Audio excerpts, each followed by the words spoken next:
Hello, everyone, and welcome to episode 415 of the True Crime All the Time Unsolved podcast. I'm Mike Ferguson, and with me, as always, is my partner in true crime, Mike Gibson. Gibby, how are you? I'm just chilling. Just chilling? Yeah. You look like you're chilling. Because I'm willing. You're laid back in the chair, eyes half open. No, I'm just kidding. So, yeah, I said it on TCAT, I said it on Patreon, but this weekend I'm headed to Chicago with my lovely wife for our 29th wedding anniversary. So exciting news. Next year is the big 3-0. Yeah. Unbelievable. That she put up with you that long? I don't know. It is. How fast time flies. Let's go ahead and give our Patreon shout outs. We had One Bad Day Away. We'll keep that bad day away. Bad day away. Karen S. Hey, Karen. With Love, Nick jumped out at our highest level. Well, thanks, with love. Catherine Gorham jumped out at our highest level. Oh, Gorham. Chris DeMuth. Is that like with gin? You have some gin and Dermuth? Dermuth? Or Demuth? I'll have a gin and Demuth. What's that? Me. Is that like vermouth? Yeah. Okay. Lisa Marie. Hey, Lisa Marie. Misty Edwards. Well, thanks, Edwards. Carla Tate. Carla. Samantha Mayhew. Hey, Samantha. And last but not least, Dana Marie. Well, thanks, Marie. Yeah, so we appreciate the new support. And then if we go back into the vault, this week we selected Lisa Scheckler. Look, Lisa's still loving us. So we appreciate that long-term support as well. You know, when you said DeMuth, a lot of times I don't know if you're kidding around or you really don't know the name of you know, what you're thinking of. Yeah, of course I know. Because you never say it. Because maybe I don't know. Okay. I'm going to keep you guessing. I want you to sit on the fence. And not just a normal flat fence. I want it to be one of those pointed fences. Spiky. Yeah, that you're and sitting just on. sit there. Yeah. I And got like, you. well, I don't know. What side is he on? I'm not sure. By the way, this is starting to hurt a little bit. So we have an episode out right now on True Crime All the Time where we're finishing up with our second and final episode on Richard Merritt. You know, in part one, we went over his crimes, heinous, his getaway. Part two, we cover how he was finally arrested and then all the evidence prosecutors presented at his murder trial. And there's kind of a twist in the trial where he decides to take the stand. And to me, that was a very fascinating part because you have an attorney crafting his own narrative. Yes. To try to defend himself. All right, buddy, are you ready to get into this episode of True Crime All the Time Unsolved? I am ready to get it. We're talking about the disappearance of Danielle Bell. Danielle Bell was just 14 years old when she went missing in September 2001. At the time of her disappearance, she was involved in a relationship with a 24-year-old man who remains a person of interest in her case. Danielle Arian Bell was born on July 28, 1987. In 2001, she was living with her mother, Susan Bell, in Cantonment, an unincorporated community north of Pensacola, Florida. In 2002, Susan spoke about Danielle with the Pensacola News-Journal, saying, "She was my pal. She was my best friend." I think a lot of moms can say that. And those who can't wish they could, because, you know, a mother and daughter relationship, at least as I have viewed them, goes through a number of different cycles, right?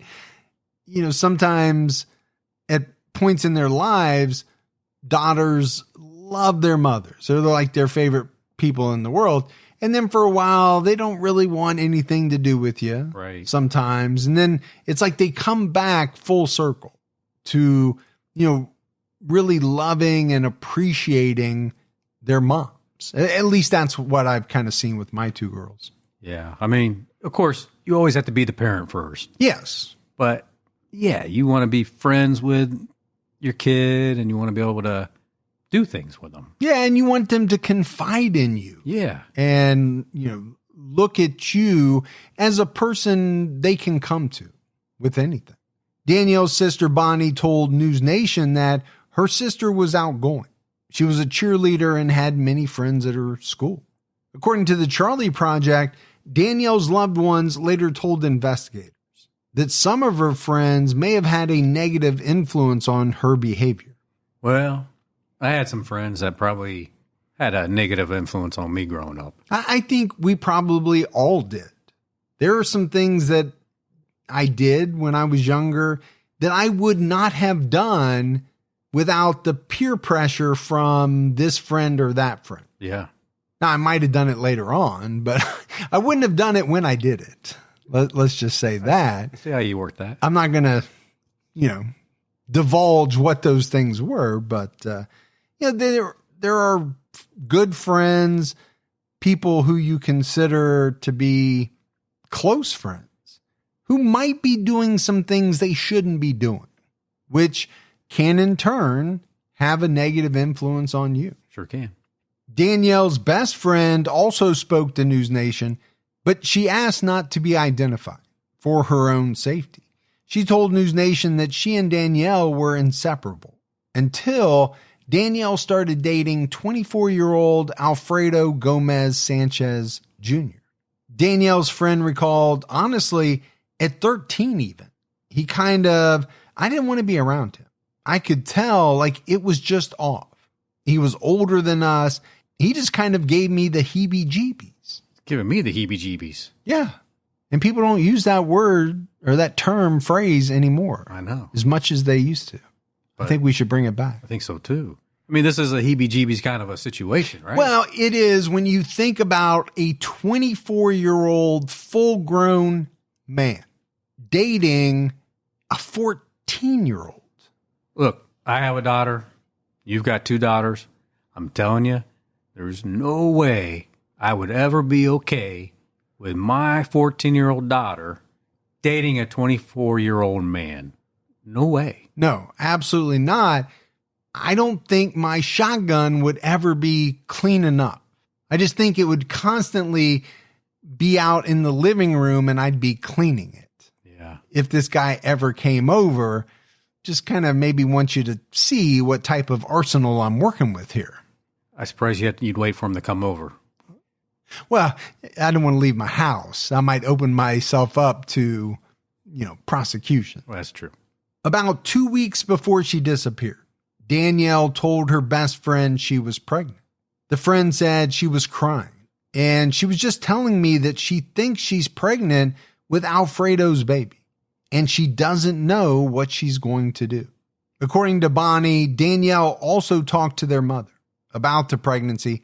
Bonnie told News Nation, "My mom said that my sister told her that she was pregnant with Alfredo Sanchez's child, and that Alfredo had told her if she said anything to anyone, he would murder her." Well, there you go. He knows what he's doing is not right. He's with an underage girl, and now he has her pregnant. It can't be good for him. If she talks to people about it. Yeah. But the fact that, you would go straight to, "I'll murder you." I mean, obviously that's something that you have to take in context with the fact that we know Danielle goes missing. If it came out that Alfredo was the father of the baby, he could go to prison. Just as you said, Gibbs, right? Danielle was a minor. Bonnie told News Nation prior to her disappearance, she had been involved in a sexual relationship with a 24-year-old man, which is really child sexual assault. Exactly what it is. Yeah, I mean, there's no two ways around it. To me, I don't think there's any way to justify a 24-year-old dating a 14. No. There's no conversation someone could have with me that would change your mind about that. Yeah. No, I mean, it physically makes me sick to my stomach. Now, you can debate 18, 17-year-olds and stuff like that. And some of the laws are written where if it's within X number of years apart, it's okay. And again, I know some states differ, but there's no way that 24 and 14 is not criminal. Yeah. If you put me in front of any 24-year-old man or woman dating a 14-year-old boy or girl, I'm going to ask him, why? Why are you dating somebody underage? They're not going to have a good reason. That's what you're going to do? You're going to ask them why? Well, I just want to hear what they have to say before I tell them what I really think. Oh, okay. Give them your actual opinion on it. Yeah. Danielle was supposed to go to a doctor's appointment the week after she went missing on September 28, 2001. Witnesses saw Danielle at a park off Well Line Road in Cantonment with Alfredo and some of his friends. As reported by WEAR TV, from there, Danielle was seen getting into a white Lincoln town car. Danielle was last seen at the home of 24-year-old Robert Bassett Jr. on Cedar Tree Lane in Pensacola. Robert was a friend of Alfredo's and a convicted felon. So maybe not a good person to be around. Well, probably not a great person to be around if you're Alfredo, but certainly not a good person to be around if you're a 14-year-old girl. He's 24 and he's a convicted felon. Yeah. I'm not disparaging all convicted felons out there. This is more about the fact that you're hanging out with a 14-year-old girl. Well, that's what I'm saying. Absolutely. What are you doing with a 14-year-old girl? Send her home. Don't put yourself in that situation. But, the other thing I think we have to point out is that this happens in September of 2001. Right? We're just a couple of weeks after the 9/11 tragedy. That's a very good point. Now, the sources used for this episode differed slightly on what exactly happened that night. According to North Escambia News, witnesses told authorities that Danielle left the party with a man in his mid-20s. Deputies later questioned him and searched his home, but he was never charged. The Charlie Project reports that witnesses left the party, leaving Danielle behind with Robert Bassett. So there are some different stories from people about what happened that night, but Danielle never came home, and neither she nor the white town car were ever seen again. Susan Bell told WKRG, I knew Friday something was not right when she didn't come back or come home, or I didn't hear from her. But by Sunday evening, I knew. And that's when I called 911. 2 days seems like a little bit of time to wait. Well, for a 14-year-old, it does. And again, you and I don't want to speak bad of the mother in this situation. 2 days does seem like a lot when you haven't heard from your 14-year-old daughter. In her interview with News Nation, Bonnie said the delay was partially because Danielle didn't have much supervision at home. Bonnie now blames Susan for Danielle's disappearance and said Susan allowed Danielle to keep seeing Alfredo in exchange for drugs. Well, that clears up a little bit of the why did it take a few days before reaching out to the police? Yeah, if Bonnie's being truthful, and, Right. and I'm not saying she's not, but it's obviously very disparaging towards Susan. Yeah, it doesn't look good if you're allowing your 14-year-old daughter to date a 24-year-old man because he's supplying you with drugs. Danielle's father, Matt Bell, claimed he never knew Danielle was hanging around with these men as she wasn't living with him at the time. She was supposed to move in with him on October 1st, 2001. He wasn't aware she was missing until September 30th. How upset you think he was? Again, I think very upset because, 2 days have passed where nobody has heard from this 14-year-old girl, and her father doesn't even know.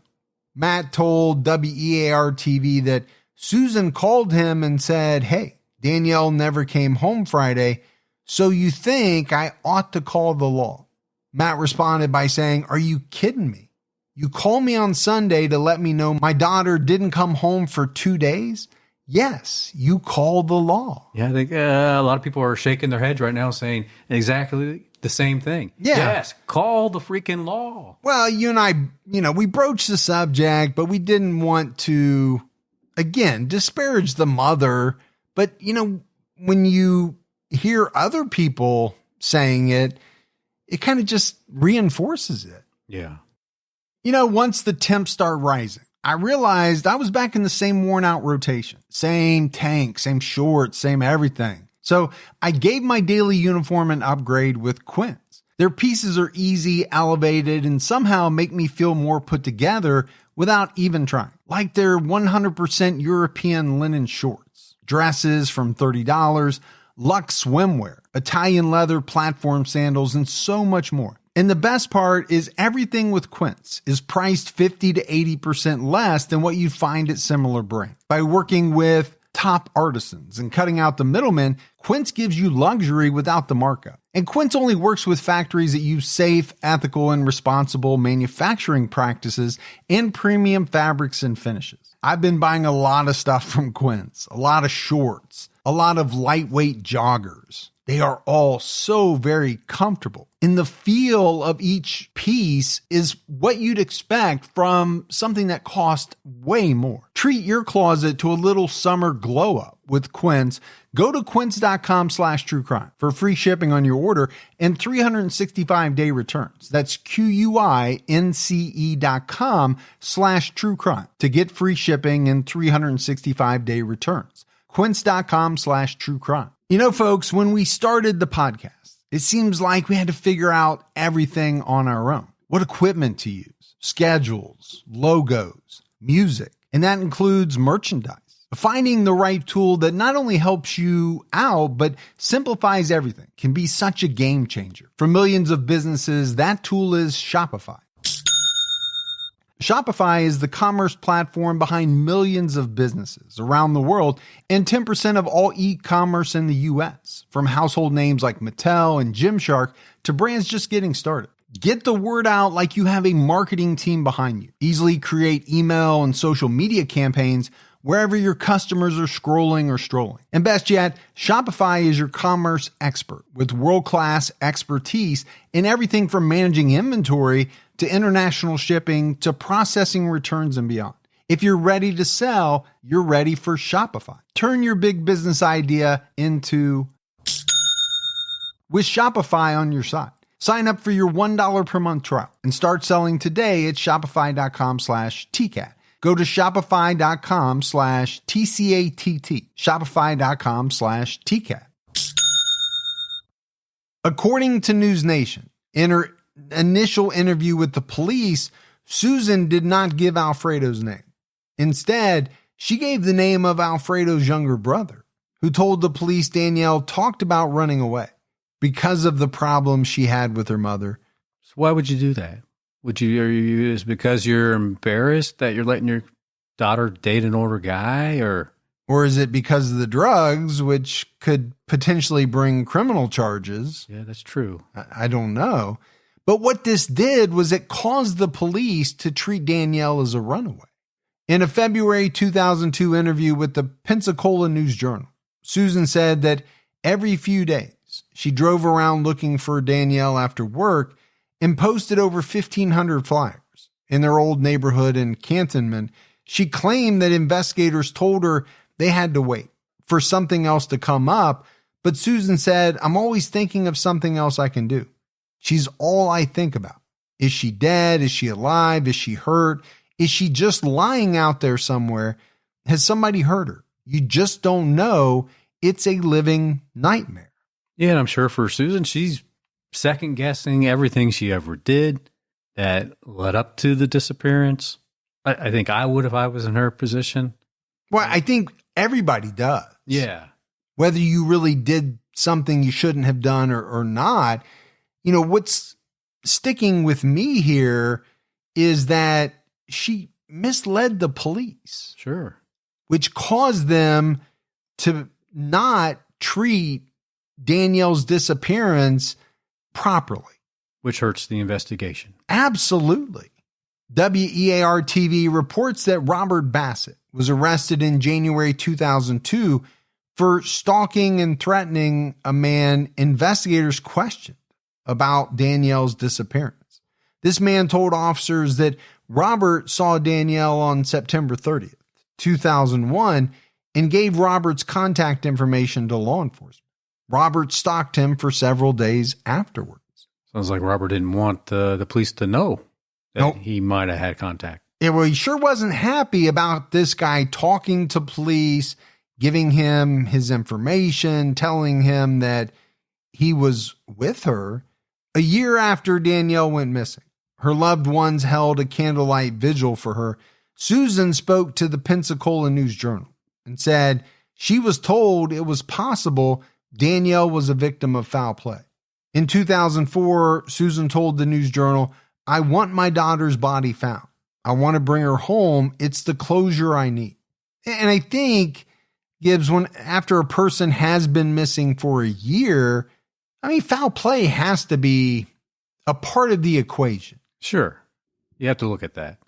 On September 23rd, 2005, Alfredo was arrested on 10 counts of lewd or lascivious battery and 1 count of sexual battery against a teenager. He was held on $25,000 bond. Sheriff's deputies said Alfredo engaged in sexual activity several times with a girl who was 14 when the incidents began in September 1998. In August 2001, when the girl was 16, he forced her to have sex with him. The investigation began in August 2005, when the victim, who was an adult by then, told the police she got pregnant at age 16 after having sex with an adult man. So Alfredo had multiple encounters with underage girls when he was in his mid-20s. And potentially got 2 underage girls pregnant. Yeah. News Nation reported that an affidavit filed in the case included accounts from other girls who were 15 or younger who had sexual encounters with Alfredo.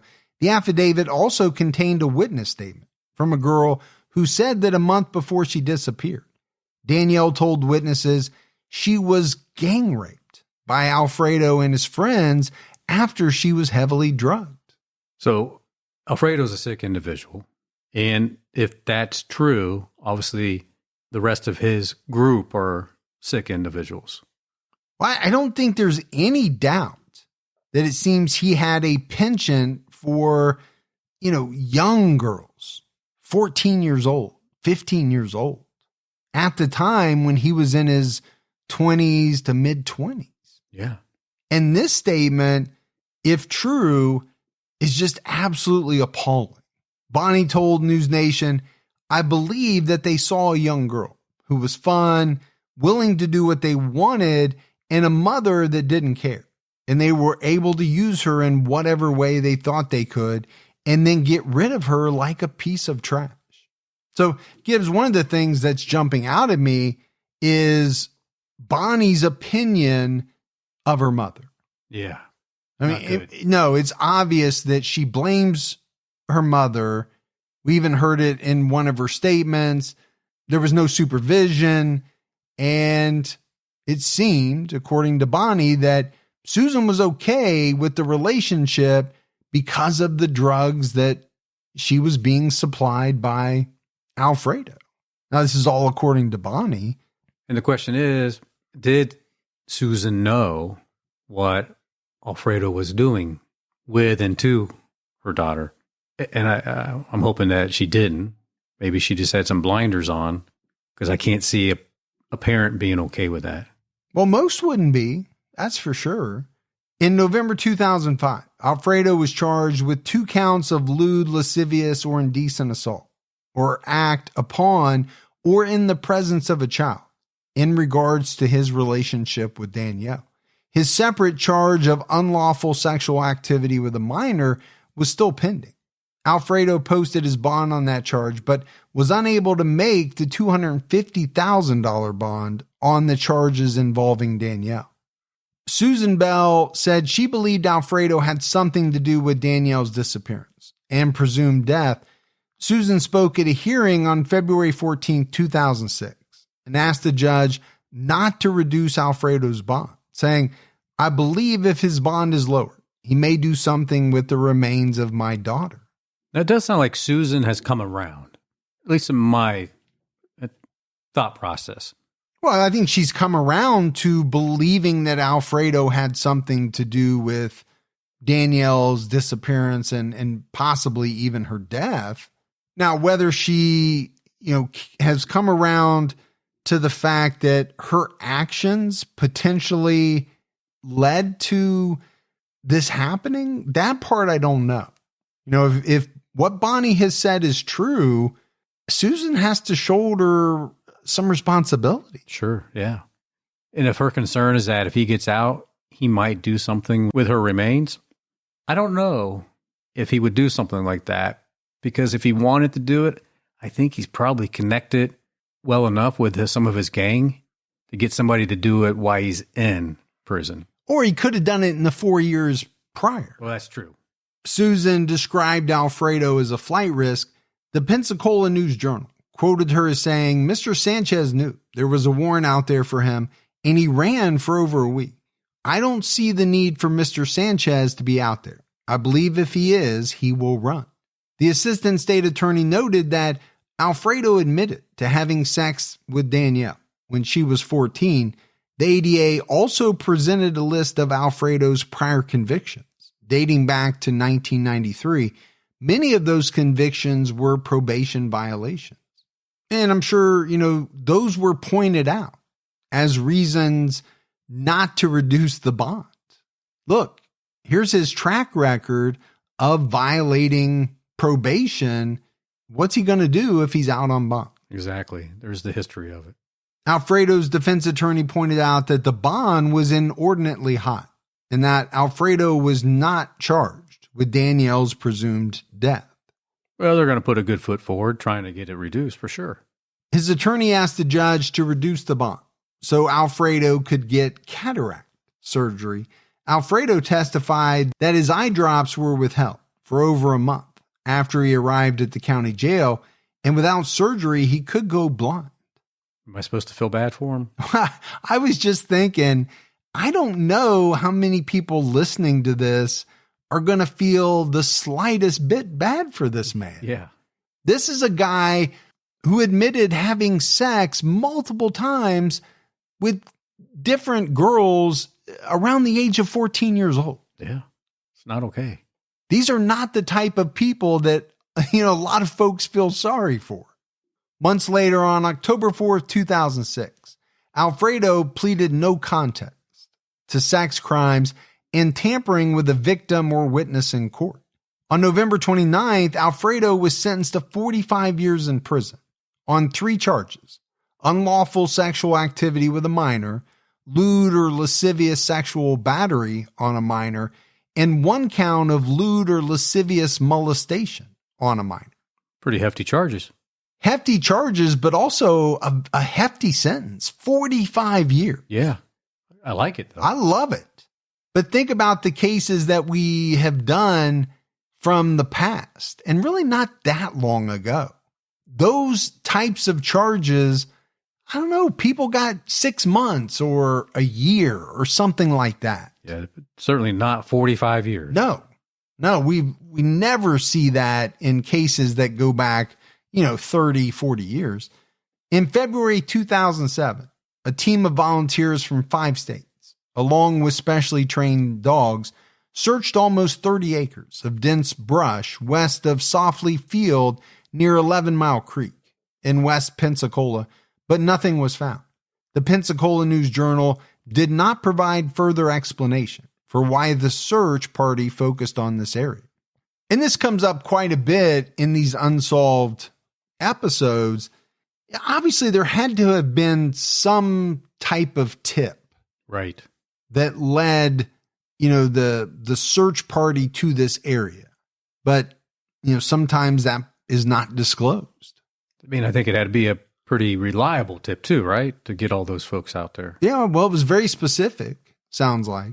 On July 25th, 2007, Alfredo Sanchez was charged with providing false information to law enforcement.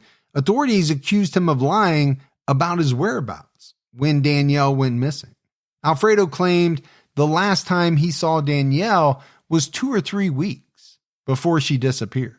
He claimed he was with a female cousin on the night in question, but this woman told the police he was not actually with her. Alfredo approached her after September 28, 2001, and asked if she would be his alibi, and she agreed. Maybe out of fear. Possibly. But it could also be a situation where, this family member doesn't believe that he had anything to do with it, but, doesn't want him to get all caught up in something he shouldn't. Yeah, I mean, it's her cousin, they're trying to keep each other away from law enforcement. As cousins often do. Yes. But, let's not sugarcoat it. She still is lying to the police. And that alibi could have caused a delay in looking into him deeper at the time. Yeah.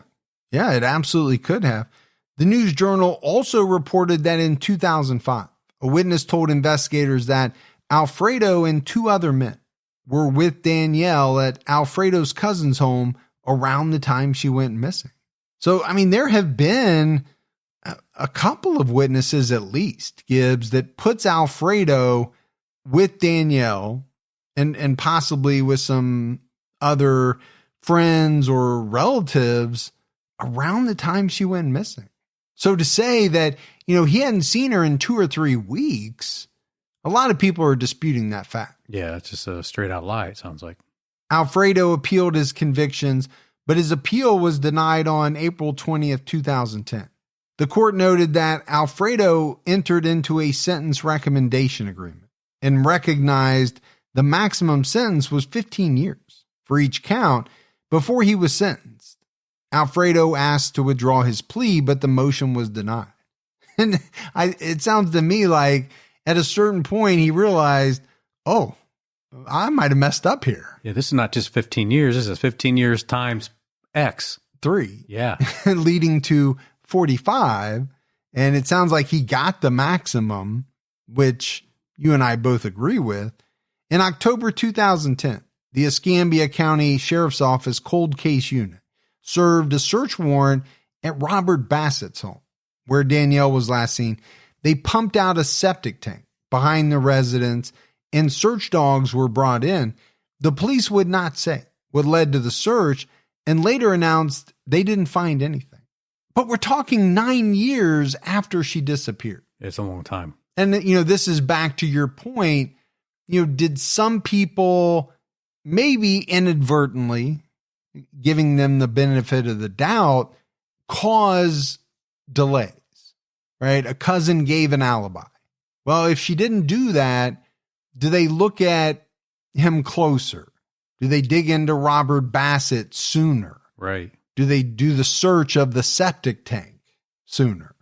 A lot of these things, may have not been fruitful at all, but maybe they would have back then. Yeah, you think about even the early delay from Susan not reaching out to authorities for 2 days, right? Yeah. You've said it. We all know the first 48 hours is critical. On October 11, 2012, human remains were found in a wooded area of Cantonment, which reignited interest in Danielle's disappearance. Land surveyors found the remains off Well-Line Road, near Alfredo Sanchez's home, and not far from where Danielle was last seen.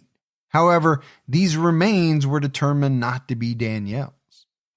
Unfortunately, I couldn't find where they determined, who these remains were. A little scary to think, though, that they were found near where this guy lived. Right. Which leads you to wonder if maybe he had some other victims. Maybe they're still working on that. Homes.com knows that when it comes to home shopping, it's never just about the house or condo. It's about the home. And what makes a home is more than just the house or property. It's the location and the neighborhood. If you have kids, it's also schools, nearby parks, and transportation options. That's why Homes.com goes above and beyond to bring home shoppers the in-depth information they need to find the right home. And when I say in-depth, I'm talking deep. Each listing features comprehensive information about the neighborhood, complete with a video guide. They also have details about local schools with test scores, state rankings, and student-to-teacher ratio. They even have an agent directory with the sales history of each agent. So when it comes to finding a home, not just a house, this is everything you need to know, all in one place. Homes.com. We've done your homework. Susan Bell, who has since passed away, spoke to WKRG in 2017 saying there's too much evidence and things point to she was murdered that night. She also spoke about why people won't come forward with information. At the time, I could understand because they were scared, but it's been years now. You've got kids of your own, so you would be okay with somebody doing this to your kid. That is how I'm taking it. Well, look, I'm thinking if they were, and I'm saying, when I say they, I mean Alfredo, was associated with a gang back at that time, probably was scary to come forward. Because maybe you thought, well, if I come forward, something bad's going to happen to me or my loved ones. Yeah, I don't know if he was, associated with a gang or this was just a group of people, right? But either way, could you be fearful that one or more of these individuals who may have been involved were going to come after you? Yeah, you could have been. And if the individual and his associates were where you got your drugs from, if you had an addiction of drugs, you're not going to want to do anything to cut that supply off. No, that's a good point as well. But Gibbs, I want to go back to what Susan said, right? Why won't people come forward today? She said, so you would be okay with someone doing this to your kid. Now, I don't like to speak ill of the dead, but that does seem somewhat hypocritical based on, some of the actions on Susan's part right after Danielle disappeared. Yeah. I hate to say it, but I think it's true. She waited a couple days to call the father, waited a couple days to contact law enforcement. And she allowed Danielle to be in this relationship in the first place, which shouldn't have happened. According to Bonnie. In exchange for drugs. Yeah. But that doesn't change the fact that I'm sure she wanted Danielle back, or at the very least wanted to know what happened to her, wanted her remains so that she could bury her. Susan also said that the Escambia County Sheriff's Office had not contacted her for about 3 years. The last time they did, they told her they were understaffed. Well, cold case, understaffed. I'm sure it's not getting the attention that maybe Susan hoped it would have. No, I'm sure that is true for most loved ones of people who, disappear or are murdered and their case goes cold. But I think you could think of something better to say than we're understaffed. Yeah, you would hope so. Yeah, we're working on it. Yeah. Maybe you're just really into telling the truth, but it doesn't come off well, that's for sure. No. WKRG contacted the sheriff's office to request an interview. They were told the case had been turned over to the Florida Department of Law Enforcement. The FDLE said they didn't have the case, but had assisted in the past. The Escambia County Sheriff's Office then confirmed they had the case and declined an interview. Oh, you followed up with the FDLE. Shit. Yeah. I didn't think you'd take it this far. I guess we have to admit we do have the case. Yeah, it's right here, but we're not going to talk anymore about it. Thank you. Susan told WKRG they have messed up this case from the very beginning. They've lost evidence. They've lost paperwork. It's just been ongoing with them. And I think you do have to question a law enforcement agency when they tell a news outlet that they've turned the case over to somebody and then later have to come back and say, oh no, we have that. Yeah. But we don't want to talk about it. Something doesn't sound right there. Makes you scratch your head for sure. But I don't know if you feel the same way. I feel like from some of the research that maybe Susan turned it around, like was engaged and really trying to drive, some results here. Yeah. And that's why I kept saying, I hate to disparage her and I hate to speak ill of her, but there are some things that I think are true. But I also believe what you're saying may be correct as well. You know, we all do some things when we're younger that we're not proud of. Most of us, as we get older, we kind of ditch some of those bad habits or stop doing some of those crazy things that we did when we were younger. Sure. And maybe she did turned around and was just really focused on trying to get a resolution. In August 2020, 43-year-old Robert Bassett Jr. was charged with 2 counts of felony aggravated battery causing bodily harm, 2 counts of criminal mischief with property damage, burglary of a residence, and multiple violations of domestic violence injunctions. The incidents involved his wife and 2 other women between May 5th and August 1st of that year. Well, I guess he never really learned his lesson. According to the North Escambia News, a woman told the police that Bassett punched her 6 or 7 times in the face during a disturbance over $40 at a residence on Cedar Tree Lane. In a separate incident, Bassett forced his way into a room at the Garden Inn and Suites. By shoving a door into a woman, he then punched her multiple times in the face and hit her with a wooden chair. He claimed she stole $300 from him. The victim described Bassett as a former roommate she lived with 3 months earlier, but they did not have a relationship. In the third incident, Bassett violated a temporary domestic violence injunction his wife filed against him. In the fourth incident, he punched his ex-girlfriend in the face at a flea market, took the keys out of her ignition, and threatened to kill her. In a fifth incident, he flattened the tires on his wife's vehicle. And then finally, in the sixth incident, he violated the domestic violence order by texting his wife, "I'm on my way. I need you." He's a big man because he can hit women in the face. But when you look at these incidents, does it not make you think, Gibbs, that potentially Robert Bassett Jr., at the very least, was capable of harming Danielle? Yeah. He was certainly capable of harming all these other women. He had the temper. He certainly didn't have a problem hitting a woman. I mean, you're going to punch a woman, which you shouldn't do at all, but you're going to punch a woman in the face 6 or 7 times over $40. I get it. $40 means more to some people than others, but you shouldn't be putting your hands on a woman at all, let alone punching one in the face 6 or 7 times. And then after doing all that stuff to his wife, he has the gall to text her saying, "I'm on my way. I need you." I need you, baby. You know what? I do not need you. Yeah, exactly. So you can take your candles and your Barry White CD and all of that and turn around. Well, you never give up the Barry White albums. Never. Well, I'm not saying you give them up. I'm saying she wasn't having none of it. I got you. And how could she? I mean, she had a domestic violence order against him. He had flattened her tires. We don't have the details of all the stuff he did to her. Wonder if the courts sent him the anger management courses. Well, I hope they did a heck of a lot more than that. Unfortunately, we didn't really see, what the ultimate outcome for him was. 23 years later, Danielle's family is still searching for answers in her disappearance. Her father, Matt Bell, told WEAR in February 2025, "The not knowing is the hardest part of the whole thing. Please let somebody know something to give us a lead to where we can bring Danielle home. This is our biggest goal."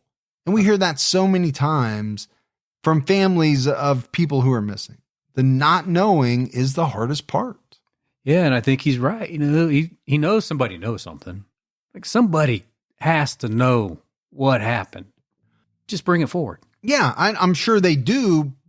But again, it's the people who probably know are the people who would be jeopardizing their freedom. Yeah. If they're still on the outside. True. Or in the case of Alfredo, maybe tacking on more to the 45 years he already had. Yeah. Neither Alfredo Sanchez nor Robert Bassett have been charged in connection with Danielle's disappearance. Investigator James Larry Hall Jr. told WEAR there was some tremendous focus on some of those suspects, and they were never eliminated from being possibly responsible for her disappearance. Never got to the point where there could be an arrest, but they were certainly never eliminated. Is that kind of saying they're still persons of interest? Yeah, I think if you're not eliminated, you're still a person of interest. But I think he's going even further by saying it without being able to come right out and say it. Yeah. If you get my meaning. He added that they receive new information in the case, but not often. And it's never what we're looking for. Never her, and never exactly what happened to her. The information they receive tends to come from people who have been in prison, who want leverage for their situation. Detectives will speak to them in hopes of solving the case, but so far, none of the leads have panned out. And we hear that a lot. And sometimes people do come forward with credible information, but I think more often than not, some of these inmates are throwing darts at the wall in hopes that, they can get some time shaved. Yeah. Because what does it hurt? Nothing. They're not going to get more time. They're just going to continue to jockey for a little bit better position in prison, maybe get, like you said, get out early, maybe get a better deal. Detective Hall emphasized that Alfredo Sanchez, Robert Bassett, and another unnamed man remain persons of interest. According to the Florida DOC website, Alfredo's release date is set for February 17th, 2046. Bassett is set to be released in November 2025. Yeah, he'll be out soon. Yeah, so he got some time, but it doesn't seem like it was all that much. Bonnie Bell has created social media accounts to raise awareness for her sister's case. Her TikTok account, Missing Child Danielle Bell, has almost 14,000 followers. You can also find Bonnie on YouTube with the account name Missing Child Danielle Bell, on Facebook with the same account name, and on Instagram at Danielle Bell's sister. Bonnie posts regular social media updates about the case. For example, in a TikTok video posted on March 24th of this year, Bonnie noted that partial remains were found on September 8th, 2022, near the location where Danielle was last seen. She contacted the medical examiner's office to inquire about the remains and was told they hadn't been tested. Come on, man, get them tested. What are you waiting on? Bonnie told WEAR TV, I feel like somebody needs to fight for her and that the whole truth needs to be told. It's important to give Danielle a voice. My goal is to find her remains and give her a proper burial. I think that she deserved that. She, at bare minimum, deserves to be properly buried. And not only for that, but for her and the rest of the family too. Yeah, point on. Bonnie wants a new agency outside of the Escambia County Sheriff's Office to take a look at Danielle's case. And I get that. I mean, they haven't come off as completely credible.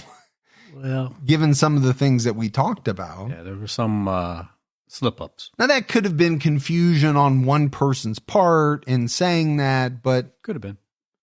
Bonnie also told News Nation, I think there were individuals at the party that night who knew what happened, and they've been scared to talk. Now that it's been 23 years and the main suspects are in prison, they will talk now. And I hope she's right about that. Yeah, me too. As of now, Danielle would be 37 years old. The National Center for Missing and Exploited Children has an aged progressed photo of her on their website. At the time of her disappearance, Danielle was described as a white female, 5'4", 120 pounds, with light brown hair and blue eyes. Danielle has a scar on her right forearm and a small homemade tattoo of a purple Playboy bunny on her pelvic region. Danielle was last seen wearing a light blue halter top with glittery fabric, a blue Tommy Hilfiger jacket, black pants, black-heeled dress shoes, a dolphin ring, a heart ring, a silver neck chain, diamond earrings, a gold ring set with an emerald and 2 diamonds, and a gold ring set with a ruby and a garnet. She liked jewelry. So you sound kind of blinged out. Yeah, she had a thing for jewelry, no doubt about it. But all of those details are important. They are. The Escambia County Sheriff's Office has said the investigation is still active and they need the public's help. If you have any information about the disappearance of Danielle Bell, you can call the Escambia County Sheriff's Office at 850-436-9620 or the Florida Department of Law Enforcement at 1-888-FL-MISSING. So, Gibbs, as we wrap up this episode, for me, this is different than some of the unsolved cases that we do. It's hard not to think that Alfredo Sanchez, at the very least, had something to do with what happened to Danielle Bell. Or has some knowledge about what happened. Yeah, I go back to the fact that the detective said, Alfredo, Robert Bassett, and another man who's not been named remain persons of interest. I'm sure Bassett does not want anything coming forward because he's on his way out soon, and I don't think he wants to be associated with anything that could pull him back in. Well, he is a very violent individual. Oh, yeah. As evidenced by all the different incidents, some of which he was jailed for. Sure. Violence against women, he doesn't seem to have a problem with. So is it hard to believe that he could have possibly done something to Danielle? He was said to have been the last, if not one of the last people to have been seen with her. Yeah, so it makes you wonder. But then you also have Alfredo. Is there a chance that he was worried about this coming out and wanted to do something to quiet Danielle forever? To keep him from going to jail. Yeah. Now, he later ended up going to jail because of it anyway, but that doesn't mean that in his mind, he couldn't have thought, well, this is what I have to do in order to ensure my freedom. Yeah. Yep. But, I think, with the amount of attention that Bonnie is giving this, she obviously is not giving up on finding her sister. And I think she's right. There's somebody out there who's been afraid all these years. And hopefully with some of these individuals incarcerated, maybe they'll come forward because they're not as fearful. Although Robert is getting out later this year, and we don't know anything about this other guy, this unnamed individual. That's true. He could be just as bad. Could be. But that's it for our episode on the disappearance of Danielle Bell. I have a feeling we're going to be hearing more about this in the near future. Well, I think Bonnie's doing some good work. Yeah, absolutely. We got some voicemails, Gibbs. You want to check those out? Yeah, let's hear them. It's Ashley over in Batavia. I was just listening to, I think it was episode 107 with Faith Hedgepeth. And so they haven't gone to trial, and they don't have an actual trial date yet, but they did arrest a guy. I'm not going to try to even attempt his last name. I'm going to say his first name is Miguel. But he was arrested and charged with murder. But they also recently amended his charges to include first-degree kidnapping and first-degree assault, I believe, either assault or rape. I'm not looking at the article currently, sorry. But yeah, so hopefully here soon, her and her family will have justice for what happened to her. Keep your head on a swivel. See you later. All right, thank you so much. We love those updates, Gibbs, because you and I don't always have time to go back and look at updates. No, we don't. Because we're always looking forward to the episodes and researching the episodes that are getting ready to come out. So we appreciate it anytime, someone calls in or emails us with updates on some of the cases we've done. Love it. Hi, Mike and Gibby. This is Lenora calling from Port Townsend again. I have continued to enjoy listening to your podcast, and I've been noticing you've been talking a lot about not understanding why sometimes law enforcement or people in the prosecutors field get so focused on a suspect that they ignore other possible suspects. And I was connecting that with the concept of something called a right fighter. And I didn't know if you'd ever heard of that, thought you might find it interesting, which is a right fighter is a person who, quote, places a higher value on being right than anything else. They persist in the quest to be right, even in the face of overwhelming facts, common sense, and realities. So, I think that pretty much describes a lot of, unfortunately, the situation that a lot of people find themselves in when they are being investigated as possible suspects. And unfortunately, it kind of clouds judgment, perhaps. Love your show. Stay safe. Keep your own time ticking. Thanks. All right. Thanks for the voicemail. Great information. I've actually never heard of that term, right fighter. Yeah, but I know one. You're looking at one right now, aren't you? The difference is I feel like I am more often than not right. Yeah. I don't argue in the face of facts and all that. I have the facts on my side. You saying I'm a left finder? No, I didn't say anything about you. Maybe you're right. Maybe I would not make a good prosecutor. But we appreciate what she called in for. Yeah, I love all the different types of information. We do. All right, buddy, that is it for another episode of True Crime All the Time Unsolved. So for Mike and Gibby, stay safe and keep your own time ticking.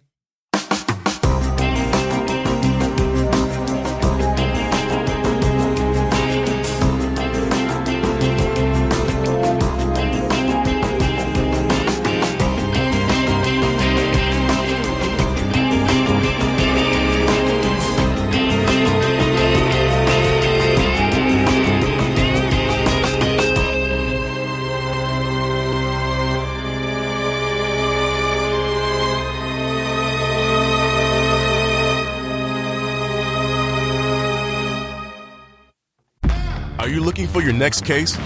Pluto TV has all your favorite crime dramas streaming for free. You're gonna need some backup. Which means suspense is free. Very cool. Watch CSI New York, Criminal Minds, Blue Bloods, Tracker, FBI, and SWAT all for free. You can't outrun this. Someone is gonna pay for all this crime. But it's not gonna be you. Take care of business, fellas. Watch all the cases, all for free, from all your favorite devices. We got you. Feel the free. Pluto TV. Stream now. Pay never.